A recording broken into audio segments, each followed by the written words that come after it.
ഷാർജയിൽ മരിച്ച നിലയിൽ കണ്ടെത്തിയ കൊല്ലം തേവലക്കര സ്വദേശിനി അതുല്യയുടെ മൃതദേഹം ഇന്ന് രാത്രിയോടെ നാട്ടിലെത്തിക്കും. പാസ്പോർട്ടും വിസയും റദ്ദാക്കുന്നതിനുള്ള നടപടികൾ പൂർത്തിയാക്കി നാട്ടിലേക്ക് എത്തിക്കുന്ന മൃതദേഹം വീണ്ടും പോസ്റ്റ്മോർട്ടം നടത്താനാണ് ബന്ധുക്കളുടെ തീരുമാനം. അതുല്യയുടെ ഫോറൻസിക് പരിശോധനാ ഫലം കഴിഞ്ഞ ദിവസം പോലീസ് ബന്ധുക്കൾക്ക് കൈമാറിയിരുന്നു. ആത്മഹത്യയെന്നാണ് റിപ്പോർട്ടിൽ പറയുന്നത്.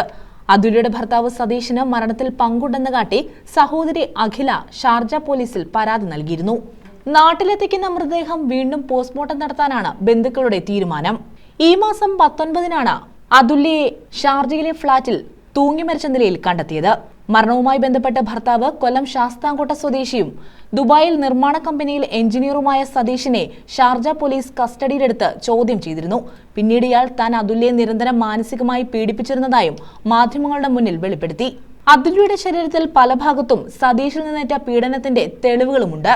സതീഷ് സ്ഥിരം മദ്യപിക്കാറുണ്ടായിരുന്നുവെന്നും അതുല്യയെ ദേഹോപദ്രവം ഏൽപ്പിക്കാറുണ്ടെന്നും ബന്ധുക്കൾ പറയുന്നു. News bureau, Chavara.